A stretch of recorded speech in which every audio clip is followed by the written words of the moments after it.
So we got some pretty interesting news for you guys, including the Awakening and Secession for the Nova class, along with the life scaling outfits that go along with her, and a plethora of events to help you level up your characters. Hello everyone, my name is Salman SK for Coffee and RPGs, where we cover the latest news trends and updates for the MMO and RPG gaming genre, including Black Desert Online.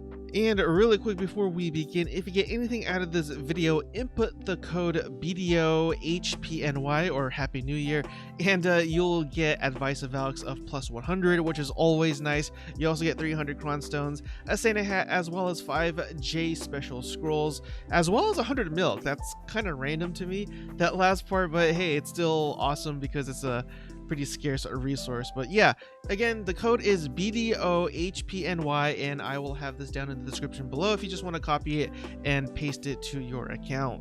But anyways, everyone, we do have a lot of updates to cover, so if you guys got your cup ready with your beverage of choice, I'm drinking coffee obviously, let's go over these updates together. Cheers to you guys. Consider hitting the subscribe button down below, as well as the bell notification right next to it. Thank you. So let's go ahead and get the most interesting thing out of the way, which is going to be the Nova Awakening and Secession. Really quick though, this is not going to be an in-depth analysis of the Awakening or the Secession, rather a general overview, just in case if you're not sure which way to go either way, or maybe you're just looking for a little bit more information about the class before you make your decision to go play either or from now on. So with that being said, let's go ahead and talk about the Secession a little bit, excuse me. If you're gonna go with Secession, do not do an AP build. As far as I can tell, and from many other players that I've talked to, as well as watching some of the streams from the top Korean players of this game, they tried making an AP build of this game and it just wasn't really sustainable. If you're gonna go with Secession, definitely go for a DP build.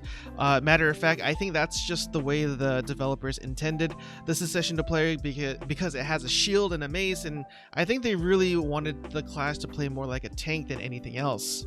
If you look at some of the top Korean players that I mentioned earlier, the build, or the Secession rather, is really slow, very similar to the Valkyrie, matter of fact, and there just really isn't a whole lot of variety in terms of the skill changes. And even if you were to go for an AP build, again, those same Korean players had a DP of 400 and it still wasn't, relatively speaking, viable for them. So again, take that for what you will, but at the end of the day, I think I would go Secession for reasons that I will explain later on. Now, if you want to be Awakening, that would probably be the way to go right now, but there's a huge catch to it, unfortunately.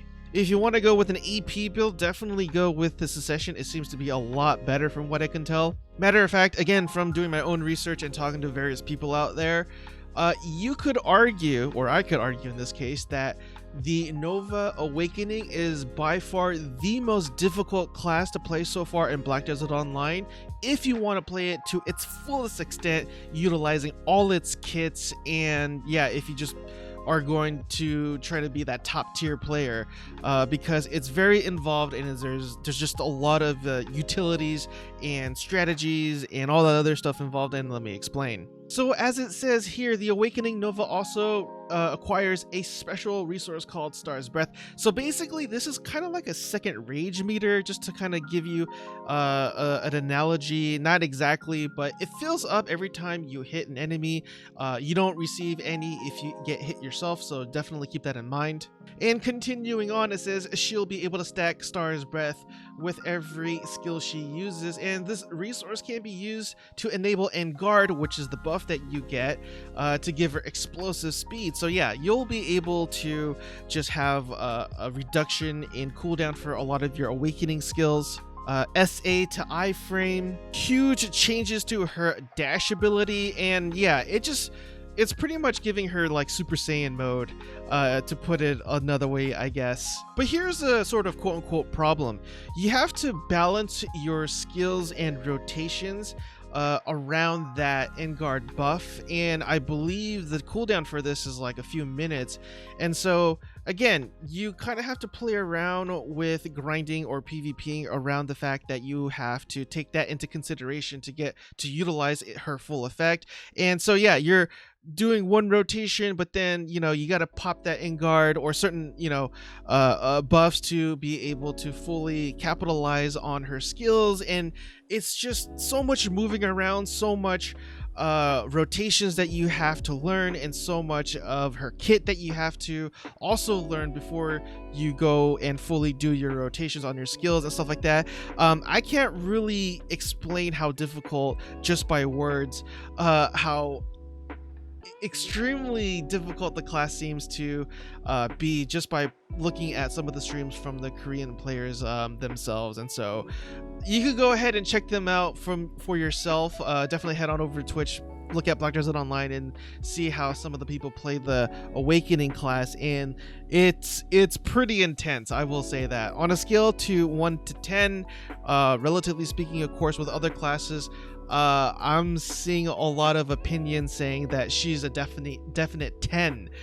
Just to give you an idea of how difficult that she is to play. Only with her Awakening, though. If you're gonna go with Secession, it's a little less. I don't know, maybe a 6 or a 7 perhaps. Again, she's a fairly slower class with Secession, but if you don't want all that difficulty, again, keyword being if you want to utilize her to the fullest extent of her capabilities, then she's definitely 10. But if you're somebody who just wants to kind of just play around, then maybe knock it down to maybe an 8 or maybe even a 7. I don't know.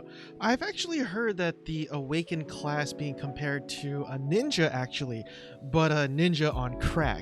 Another example obviously is going to be the fact that it plays very similarly to the DK, thus being called DK 2.0, and there is some truth to that, but again, having the Star's Breath ability for the Awakened Nova of in itself just makes the class drastically different from the DK itself. So again, take that for what you will.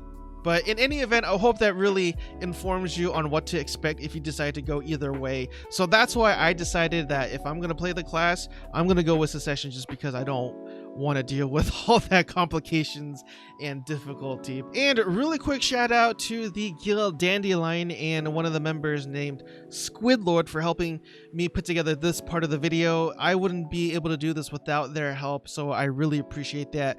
Gotta give credit where credit is due. So Dandelion and Squidlord, Churchy, if you're watching this, thank you so much for allowing me to make this video with your help.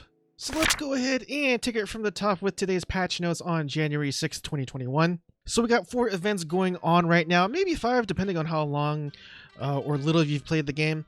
And the first one is a level up again. The second one is called Steel Nux Strikes. Third one is called Get a Jukebox Snowflower. Fourth one is The Mysterious Night is Back. And the last one being Rookie and Returning Attendance Rewards. So let's go ahead and get into the details for this event. And again, the first one, as I said earlier, is called Level Up again. And in this one, you level up the Nova character in both regular and season servers. And if you reach a particular level, you'll actually get rewarded with the first reward at level 58 and the last one being at level 61, with level 61 giving you an Advice of Valks of plus 50, as well as an event, Shikaku's Luxury Box.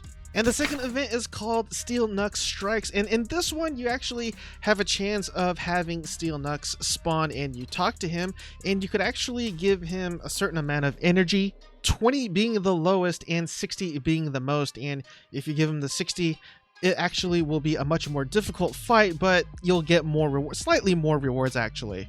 Each rank does have a chance for him to drop Nux's fragment, which you could actually exchange for silver. But honestly, the rewards aren't that great. I mean, you'll get 1 or 2 Cronstones, again, if you defeat him at the highest difficulty, as well as Blackstones and various Ancient Spirits, Advice of Valks, up to level 40. But just really quick, he will not spawn in the Valencia region, so none of the desert parts of the map, and it will appear except in the Arsha and Olvia servers.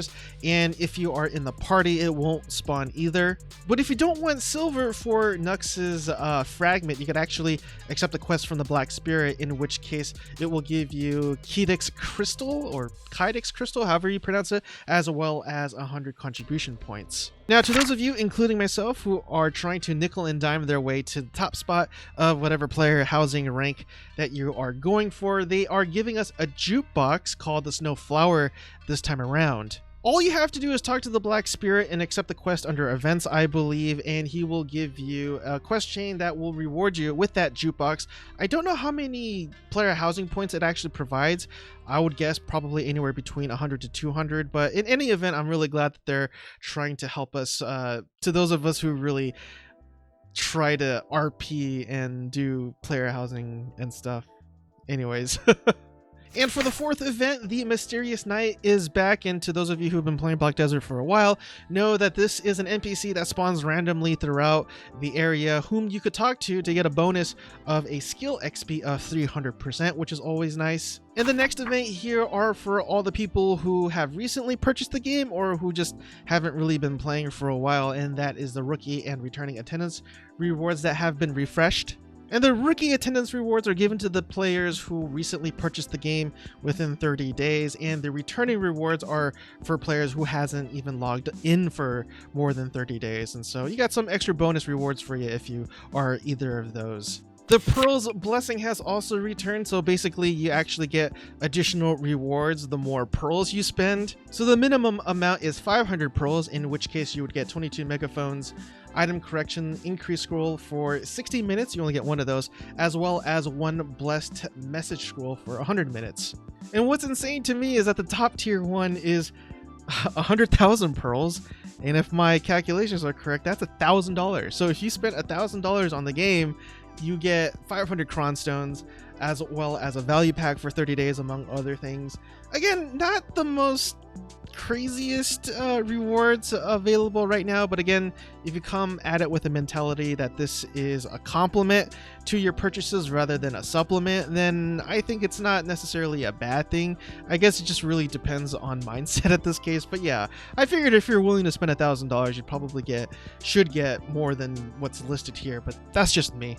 As for the content itself, we pretty much went over it earlier in the beginning of this video, and that would be the True Queen of Thorns, and again, that's the Nova's Awakening and Secession abilities. They've also said here that they added a quest to exchange Tuvala Morningstar Pry or higher for a Tuvala Sting of equal enhancement level with the Crow Merchant's Guild Chief Manager Fugar. And as you could see, you have the various levels that you could exchange your Tuvala Sting for as a reward, but again, just know that this is something that you could only do once, and so if you already exchanged it for a Pry level, you cannot go back and exchange another one for a Pen level, so just be sure that you get the level that you're capable of getting. Now, this next part is a season server exclusive, and it seems to be something that they're really trying to get the community together to fight with a common goal. And this exclusive content is called the Ancient Weapon Invasion. And in it, it says here, defeat the monsters of Medea and Valencia monster zones in a season server, and the Ancient Weapon Invasion event will start at a certain rate. A warning message will appear when the Ancient Weapon Invasion event starts 5 minutes later. Several ancient weapons will appear. The more adventurers that are nearby, the more ancient weapons that will also appear. Defeat all ancient weapons as well as the boss to get the following loot, and if you scroll down, it does have a little chart here giving you everything from a Tuvala accessory box, which does have a chance of giving you a duo level accessory, as well as a soiled ogre ring, gold bars, enhancement scrolls up to level 40 and stuff like that. So pretty nice little thing that they got going on here, in my opinion.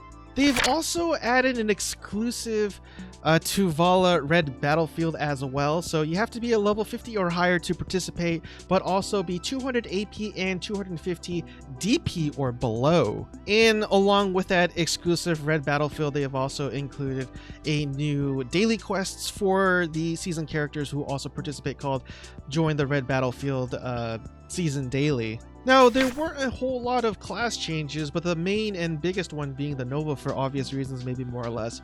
And some of the things that stuck out in my opinion was, say for example, Mauling Star, and it says improve the skill to now recover SP on hits, which is always nice. I will admit, and maybe it's because I'm a noob, but in terms of sustainability, I did find the class a little bit on the more difficult side of things, very similar to the way maybe even the DK plays. They've also made sure that the crit rate for Morningstar doesn't apply to PvP. Her blocking skill also returns SP to you as well, and so yeah, just a lot of changes here and there, but if there's anything significant that I left out that you thought that maybe I should cover, definitely let me know down in the comment section below, because I'm trying to improve myself, and yeah, definitely need your guys' help. And really quick, taking a look at the Pearl Shop update, they've actually included full outfit packs for various classes, but I think the main one being the Nova. They've included the Sephra Premium Classic outfit set, as well as the Adamic Classic outfit set for the class as well, not to mention the various life skilling costumes that you could purchase for her as well, camouflage premium sets, and they've actually included the Mountain Guardian Spirit outfit for the Zerker too, which I think is looks really nice. And that concludes today's episode of Black Desert Online patch notes and updates. I really do appreciate it if you made it with me so far, and if you feel as though I've earned your subscription, please consider hitting the subscribe button down below, as well as the bell notification icon right next to it. That significantly helps out the channel, and I definitely would appreciate that. Again, let me know down in the comment section below which one you decided to go with, Secession or Awaken. I again told my 2 cents. I'm gonna go ahead and go with Secession because of the easiness, quote unquote, of it. But anyways, everyone, I will finally let you guys go. Hope you guys have a blessed night, and I will see you guys next time. Cheers again, everyone.